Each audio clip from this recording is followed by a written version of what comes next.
Terima kasih yang betul. Bismillahirrahmanirrahim. Assalamualaikum warahmatullahi wabarakatuh. Salam bahagia dan selamat pagi. Salam satu Malaysia. Tuan yang betul, kerajaan telah pun mengambil tindakan pendakwaan ke atas 30 individu yang terlibat di bawah Akta Kesalahan Keselamatan Langkah-Langkah Khas iaitu SOSMA 2012 kerana terlibat dalam insiden pencerobohan bersenjata di Lahad Datu, Sabah. Daripada jumlah tersebut, seramai 4 orang adalah warga negara Malaysia dan seorang adalah pemastautin tetap. Manakala selebihnya itu seramai 25 orang adalah bukan warga negara Malaysia. Kes mereka ini telah pun mula disebut secara berperingkat-peringkat di Mahkamah Tinggi Tawau pada 24 Mei 2013. Seorang lagi yang Datuk yang Bertua masih di hospital. Maka kesnya juga akan didengarkan kali pertama pada 15 Julai ini 2013 kalau tidak ada aral melintang. Tuan yang Bertua, pada buat masa ini saya tidak bercadang untuk mendedahkan maklumat selanjutnya yang lebih terperinci mengenai insiden pencerobohan di Lahad Datu, Sabah. Ini kerana pihak polis masih lagi menjalankan siasatan rapi berhubung insiden ini, termasuklah individu-individu yang disaki terlibat dengannya. Terima kasih, Tuan. Ya, sila kena batangan. Terima kasih. Soalan tambahan. Berbagai-bagai persepsi dan tanggapan daripada masyarakat, terutama sekali rakyat Malaysia yang berada di Sabah. Ini kerana kita melihat bahawa pencerobohan ke atas Lahad Datu ini merupakan satu perkara yang terlalu berat. Dan soalan tambahan saya, kenapa begitu lama penyiasatan diambil berhubung dengan kes pencerobohan ini? Dan adakah pihak ketiga terlibat dalam pencerobohan ini? Serta kenapa tindakan kerajaan untuk menghalang pencerobohan ini begitu lambat? Kenapa perlu ada negotiation? Kenapa perlu ada perundingan? Sedangkan mereka adalah kumpulan pengganas yang ternyata ingin merampas negeri Sabah daripada jajahan Malaysia. Kenapa pihak kerajaan terlalu lambat mengambil tindakan? Ya. Terima kasih yang berhormat. Kesalahan pencerobohan di Lahad Datu, Sabah melibatkan masyarakat rakyat asing yang berhormat. Jadi dalam persoalan yang pertama yang berhormat tanya, kenapa memakan masa begitu lama untuk kita mengenal pasti apakah tujuan sebenar apabila mereka masuk ke Malaysia ataupun ke Lahad Datu, Sabah. Pada ketika itu kita tidak mengetahui sebenarnya, Muhammad. Hanya selepas penyelidikan yang pertama barulah kita mengetahui bahawa mereka bersenjata dan tujuan mereka, apa tujuan-tujuan mereka. Kalau begini, polis tak cekaplah buat kerja. Ya, Muhammad. Tak tahu apa-apa. Negara dana hancur, mereka tak tahu pun. Ya, Muhammad, tak boleh begitu, ya, Muhammad. Tak boleh, tapi jawapan tak memuaskan saya. Ya. Saya faham, ya, Muhammad. Saya faham, ya, Muhammad. Tapi peraturan Dewan kena diikut juga, ya, Muhammad. Ya, terima kasih, ya, Muhammad. Kalau ya, Muhammad, dengar jawapan saya dulu. Selepas itu, polis memulakan penyiasatan. Apabila polis diserang, barulah kita mengetahui bahawa kelompok ini adalah bertujuan menceroboh dan mengganas di negara kita. Oleh kerana sedemikian, kita juga melihat perhubungan kita dengan pihak Filipina yang berhormat. Dalam semangat ASEAN dan semangat serantau, kita mesti melibatkan pihak Filipina. Itulah kenapa penyiasatan yang kita buat memakan masa yang banyak. Oleh kerana kita tidak mengetahui siapa mereka yang di dalam hutan, di tepian pantai yang menyerang kita. Dan kita penyiasatan itu kena kerjasama bersama di antara Malaysia dan Filipina. Jadi itulah kenapa bukan mudah untuk membuat penyiasatan, ya, Muhammad. Saya mempunyai pengalaman peribadi soalan penyiasatan, ya, Muhammad. Jadi dalam keadaan sedemikian, kita berjaga-jaga dan berhati-hati, ya, Muhammad. Dan selepas mengetahui bahawa niat dan tujuan mereka ini, barulah kita menggerakkan tentera kita dan memulakan gerak tindakan kemiliterian yang kita buat di Lahad Datu selepas itu dan akhirnya menamatkan pencerobohan yang mereka buat di Lahad Datu yang hormat. Terima kasih. Ya. Temeluh. Terima kasih Datuk Yang Ketua. Sebelum kes pencerobohan di Lahad Datu, kita telah melihat dalam negara kita banyak kes pendatang tanpa izin di mana berlakunya penyeludupan barang-barangan ke Malaysia dan juga pihak asing masuk ke dalam negara kita.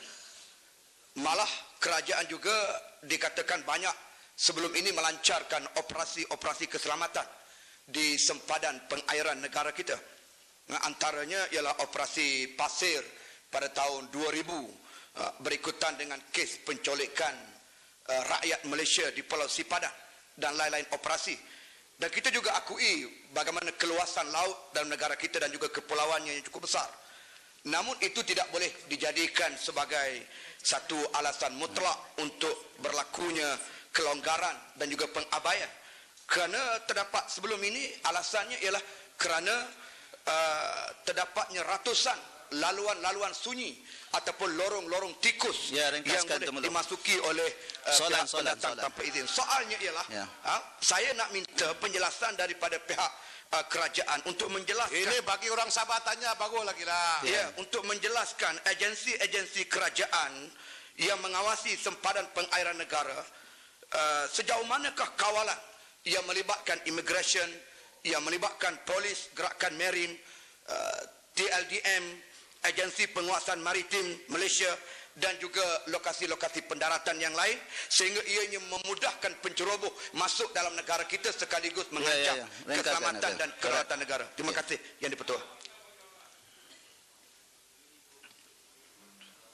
Terima kasih Yang Berhormat. Saya ucapkan terima kasih kepada kepekaan Yang Berhormat bertanya soalan sedemikian. Kawasan yang sekarang kita isytiharkan sebagai kawasan Eskom yang mempunyai panjang 1,400 km dan terkini ini kita sambungkan sedikit menjadi 1,700 km yang hormat. Jadi dalam keadaan yang begitu panjang dan kawasan Malaysia Lahad Datu dengan selatan Filipina hanya 30 minit dah sampai yang berhormat. Jadi dalam keadaan yang begitu rupa adalah amat sukar untuk kita mengetahui. Kalau kita lihat di negara-negara lain, umpamanya perbatasan Mexico dan Amerika yang berhormat, juga begitu rupa. Kenapa dengan kecanggihan teknologi dan pelbagai masih boleh diceroboh dengan benteng-benteng yang dibuat oleh Amerika. Jadi janganlah kita mengatakan bahawa kita tidak mengambil tindakan yang berhormat. Tapi apa yang berlaku telah membuat apa dikatakan wake up call kepada kita untuk memperketatkan. Inilah kenapa kita tubuhkan Eskom untuk memperketatkan keselamatan dan penjagaan pesisiran Sabah di masa kini yang hormat. Insya-Allah saya cukup yakin pihak kerajaan iaitu polis, tentera, maritim akan berupaya menangani masalah-masalah tersebut. Walaupun dalam masa yang sama perdagangan di antara Sabah dan selatan Filipin masih juga kerap berlaku yang hormat. Dalam keadaan sedemikian memang kita menerima hakikat bahawa begitu rumit perhubungan kita dengan selatan Filipin yang hormat. Terima kasih. Ya, Kalabakan. Terima kasih Datuk Speaker.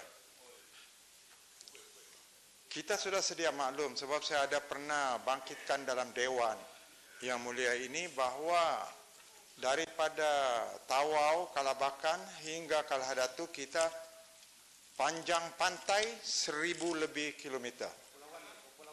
Daripada dulu lagi sudah disuarakan tetapi tidak ada tindakan untuk mengawal. Jadi persoalan saya sekarang seperti mana yang disuarakan oleh Kinabatangan.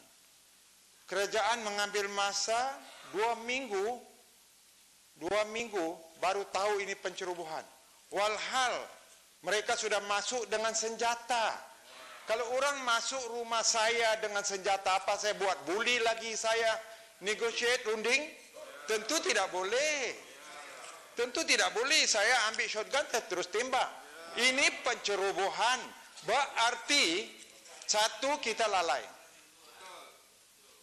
Kedua, kita biarkan ini penceroboh mau negotiate. Negotiate apa? Mereka mau tuntut Sabah? Ya, soalan.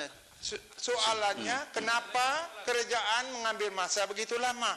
Kita tidak boleh dengar suara-suara yang menyenangkan saja. Bahwa di pantai timur kita semua tidak boleh tidur malam. Karena kita punya lautan begini besar. Jadi dengan adanya jawatan kuasa untuk keselamatan negara ini di pantai timur, itu pun kita belum merasa selamat. Karena kita tahu pantai begitu besar. Kalau setakat antar 2 batalion, 3 batalion atau marine police yang mungkin tidak tahu arah kemana, kita merasa tidak selamat. Jadi persoalannya, bila rakyat di pantai timur ini merasa selamat apabila mereka ini terancam. Jadi kita minta bila keselamatan ini dapat dikawal, karena dari dulu saya sudah katakan kita punya pantai besar dan kita mau kerajaan bertindak supaya kita nampak dengan mata kepala kita ada marine, ada kapal perang, ada macam-macam untuk kawal pantai kita. Bila? Ya, terima kasih. Sila, Yang Berhormat Menteri. Terima kasih Yang Berhormat. Saya amat memahami apa Yang Berhormat sebut. Saya mengetahui juga tindakan-tindakan kerajaan dan penyelidikan dibuat dan prosedur-prosedur tertentu dibuat Yang Berhormat. Jadi kalau kita lihat darurat di Tanah Melayu dahulu daripada 48-60, 10 tahun. Darurat di Sarawak daripada 62 hingga 74, 12 tahun. Jadi ini kita tangani masalah ini dalam masa 3 bulan saja Yang Berhormat, kita dah tamatkan. Jadi kita kena berterima kasih dengan tentera, polis dan sebagainya yang kecil, bukan tentera yang beribu-ribu. Yang pun ambil masa sampai 3 bulan. Yang Tak boleh Berhormat, gini, salam. Sila, terima kasih. Setahu saya, Datuk Yang Tua, masa saya bercakap tu orang lain tak boleh bercakap dulu. Betul. Selain daripada Yang Tua sendiri. Betul. Dah habis Terima Yang kasih. Berhormat Menteri.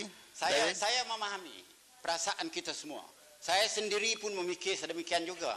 Tetapi sekarang kita dah in place semua mekanisme kita dan perbincangan kita dengan pihak Filipina, kerjasama kita dengan pihak Filipina.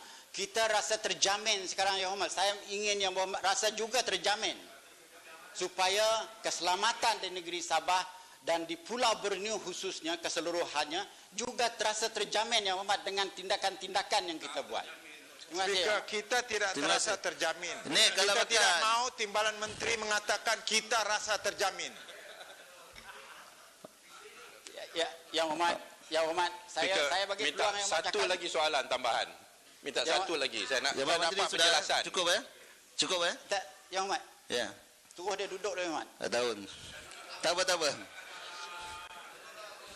Terima kasih. Ya. Datuk Yang Betul, terima kasih. Terima kasih. Sebab kita kena hormat Yang Berhormat satu peraturan Dewan. Tak apa Yang Berhormat Menteri. Jadi, Terima kasih. jawapan saya dah Ha. habis Yang Berhormat. Terima kasih. Terima kasih.